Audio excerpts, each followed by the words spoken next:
हुआ करता था। उस गांव में एक लकड़हारा रहता था जिसका नाम रामू था। रामू बहुत ही ईमानदार और मेहनती था। वह हमेशा अपने काम से खुश रहता था।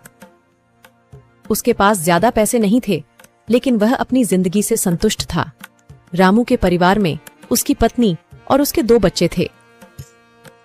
रामू सेठ लालचंद के यहाँ लकड़ी काटने का काम करता था और लकड़ी काटने के बदले में सेठ लालचंद रामू को पैसे देता था, जिससे रामू और उसके परिवार का जीवन व्यापन होता था। सुमन, मैं काम पर जा रहा हूँ। आज बहुत देर हो गया है, तो तुम बच्चों को स्कूल छोड़ आना। जी, स्कूल तो मैं छोड़ आऊंगी, लेकिन मोनू और चिंकी पिछले 2 दिन से कह रहे हैं कि उनके स्कूल की टीचर स्कूल की फीस मंगा रही है। हाँ, तो जाकर दे आओ ना स्कूल की फीस। अजी कहाँ से दूं? आप जो पगार लाते हैं उसमें मुश्किल से तो घर चल पाता है। अब उतनी सी तनख्वाह में मैं बच्चों की फीस का इंतजाम कैसे करूं? अजी मैं एक बात आपको साफ साफ कह देती हूँ, आप सेठ लालचंद जी से पगार बढ़ाने की बात कहिए। दिन पर दिन खर्च बढ़ता जा रहा है। बाजार में अगर सब्जी लेने निकलो तो सब्जियों के दाम आसमान छू रहे हैं, और बच्चों की पढ़ाई का खर्चा, घर का खर्चा अब इतनी कम तनख्वाह में कैसे गुजारा होगा? ठीक है, मैं आज ही सेठ जी से थोड़ा पगार बढ़ाने की बात करता हूँ। इतना कहकर रामू काम पर चला जाता है।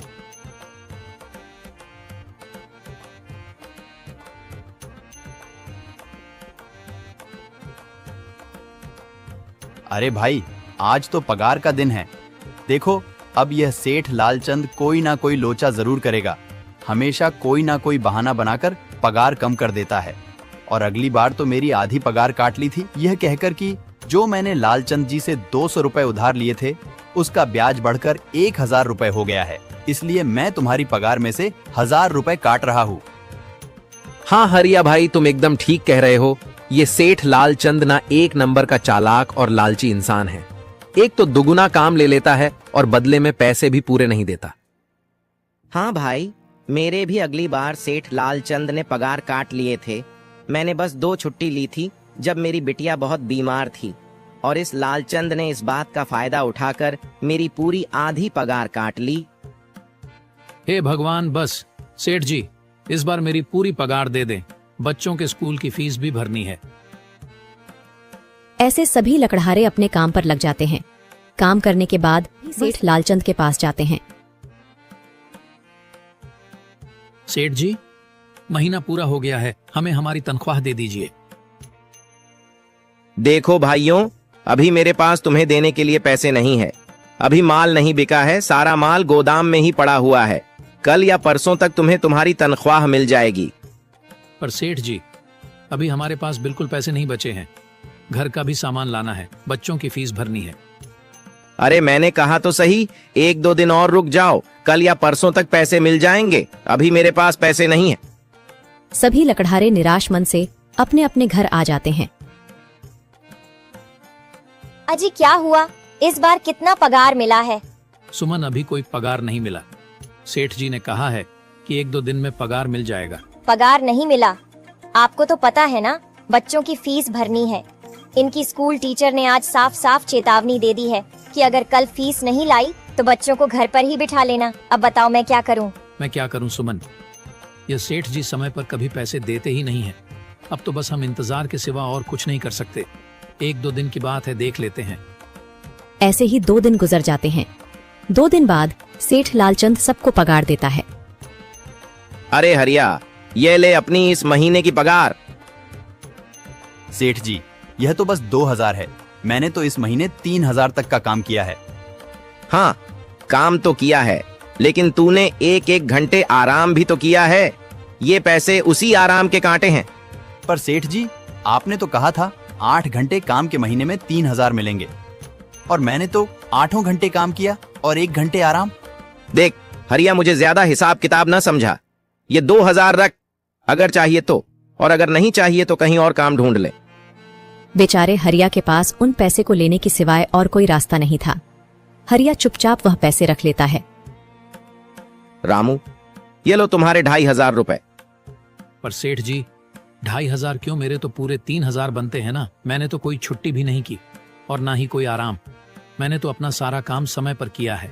हाँ, समय पर तो किया है, पर इस समय बाजार में लकड़ियों का दाम काफी सस्ता हो गया है। इस वजह से अभी तुम्हें भी पगार कम ही मिलेगी जब तक लकड़ियों का दाम नहीं बढ़ता। पर सेठ जी, बात तो 3,000 की हुई थी ना, अब 2,500 में मैं कैसे घर चलाऊंगा? बच्चों की स्कूल की फीस भी भरनी है सेठ जी। इस बार आप पूरे पैसे दे दीजिए। 2,500 ही मिलेंगे तुझे। यहाँ काम करना है तो कर, वरना कहीं और काम ढूंढ ले। बेचारे हरिया के पास उन पैसे को लेने की सिवाय और कोई रास्ता नहीं था।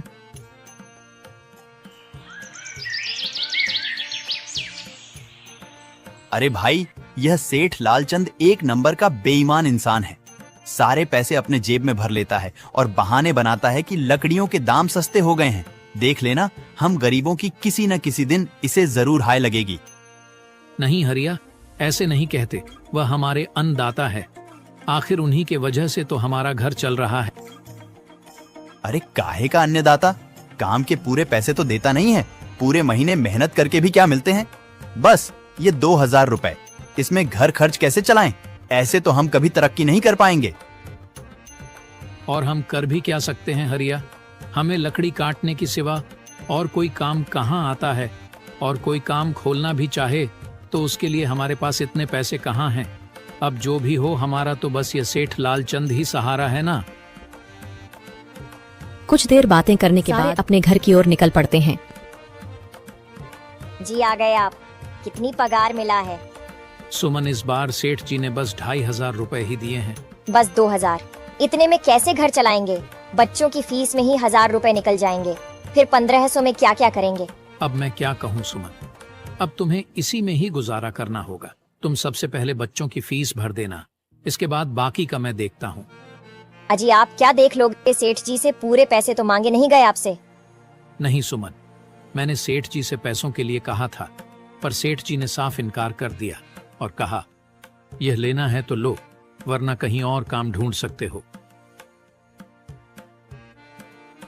मैं सोच रहा हूं कि लकड़ी काटने के बाद मैं कहीं और भी काम ढूंढ लूं। सेठ जी के यहां से काम करने के बाद मैं दूसरी जगह पर काम किया करूंगा, इससे कुछ ज्यादा आमदनी हो जाएगी। आज ही मैं सेठ जी के यहां पर काम करने के बाद और भी जगह काम ढूंढने जाऊंगा। इतना कहकर रामू काम पर निकल जाता है और जैसा कि रामू ने कहा था, वह लालचंद के यहाँ काम करने के बाद काम की तलाश में निकल जाता है। रामू पूरे गांव में काम ढूंढता है, दुकानों दुकानों पर जाकर लोगों से काम मांगता है, मगर हर जगह रामू को केवल निराशा ही हाथ लगती है। अंत में थक हार कर रामू वापस जाने लगता है। तभी वह देखता है कि अचानक बहुत सारे भैंसों का झुंड उसकी तरफ दौड़े आ रहा है। यह देखकर रामू बहुत डर जाता है। वह इधर उधर देखता है तो उसे एक गुफा दिखती है और वह गुफा में जाकर छुप जाता है। जब भैंसों का झुंड वहां से निकल जाता है, तब रामू की जान में जान आती है।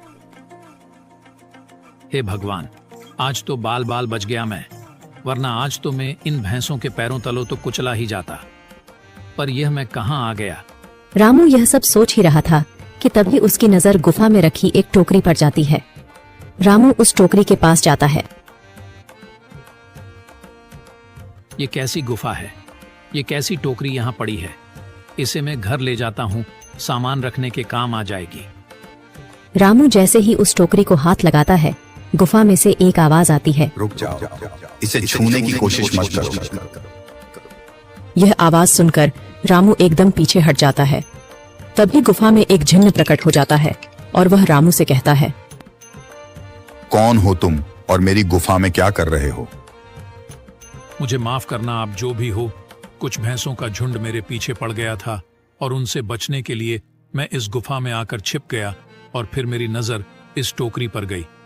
माफ कीजिए, मुझे लगा यहाँ कोई नहीं है तो यह टोकरी किसी की नहीं होगी, इसलिए मैंने इसे छुआ। रामू, तुम्हें डरने की जरूरत नहीं है। मैं तुम्हारे बारे में सब जानता हूँ। मेरी नजर एक बार भी जिस पर पड़ जाती है, मैं उसका इतिहास अपनी खुली आंखों से देख सकता हूँ। पर आप है कौन और आप इतने विचित्र क्यों दिखाई पड़ रहे हैं? आप अपना परिचय दीजिए। कौन है आप? मैं एक जिन हूँ और मैं कई सालों से इस गुफा की रक्षा कर रहा हूँ। यह गुफा मेरे पूर्वजों की है। इस गुफा में केवल वही इंसान घुस सकता है जिसका मन बिल्कुल पवित्र हो। अगर तुम अपवित्र होते तो तुम इस गुफा में कभी नहीं घुस पाते। तुम एक सच्चे इंसान हो, इसलिए तुम इस गुफा में घुस पाए और इस टोकरी को छू पाए। अब तुमने इस टोकरी को छुआ है तो यह टोकरी तुम्हारी हुई। नहीं, मुझे ये टोकरी नहीं चाहिए, मैं तो बस देख रहा था। डरो मत रामू, तुम ये टोकरी ले जाओ। ये कोई साधारण टोकरी नहीं है, बल्कि यह जादुई टोकरी है। जादुई टोकरी? क्या यह वही जादुई टोकरी है जिसके बारे में हमारी दादी कहानी सुनाई करती थी कि किसी गांव में एक जादुई टोकरी हुआ करती थी और वह सबकी इच्छाएं पूरी करती थी? हाँ रामू, ये वही जादुई टोकरी है। अब तुम इस टोकरी के मालिक हो। तुम इसके इस्तेमाल से अपनी स्थिति सुधार सकते हो, पर याद रखना, तुम जो भी वस्तु इस टोकरी में एक बार डालोगे, वह चीज ही तुम्हें बार बार इस टोकरी में डालनी होगी। इसके अलावा तुम और दूसरी कोई चीज इस टोकरी में नहीं डाल सकते। अगर तुमने ऐसा किया तो इसका परिणाम तुम्हें ही भुगतना होगा। मेरी इस बात को हमेशा ध्यान में रखना और सोच समझकर बिना लालच किए इस टोकरी में वह ही सामान रखना जिसकी तुम्हें जरूरत हो। रामू टोकरी को लेकर घर आ जाता है। सुमन, ये देखो, ये मैं क्या लेकर आया हूँ। क्या लाए हो आप? बस ये एक टोकरी। सबसे पहले यह बताइए, आप तो काम की तलाश में गए थे ना, तो कोई दूसरा काम मिला कि नहीं? नहीं। अरे सुमन, मेरी पूरी बात तो सुनो। ये कोई ऐसी वैसी टोकरी नहीं है, बल्कि ये एक जादुई टोकरी है। रामू सुमन को वह सारी घटना के बारे में बताता है जो उसके साथ हुई। अच्छा, तो आपका कहने का मतलब है कि इस टोकरी में हमें कोई ऐसी चीज डालनी होगी जिसकी हमें सबसे ज्यादा जरूरत हो। हाँ सुमन, हमें सोच समझकर ही इसमें कोई चीज डालनी होगी। रामू थोड़ी देर सोचता है, फिर उसका ध्यान उन लकड़ियों पर जाता है जो एक बार उसने सुमन को रखने को दी थी। सुमन, तुम्हें याद है, एक बार मैं जंगलों में लकड़ियां काटने गया था तो मुझे एक चंदन की लकड़ी मिली थी और वह मैंने तुम्हें लाकर दे दी थी। हाँ, दी तो थी।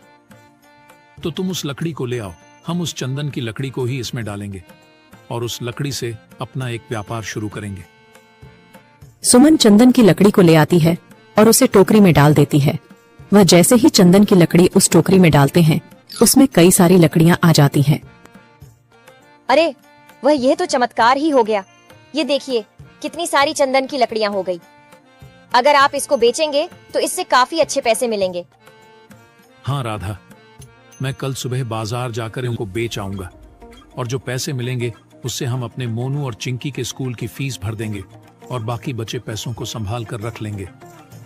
अगले दिन रामू लालचंद सेठ के यहाँ काम पर न जाकर चंदन की लकड़ियों को बेचने के लिए बाजार की ओर निकल पड़ता है।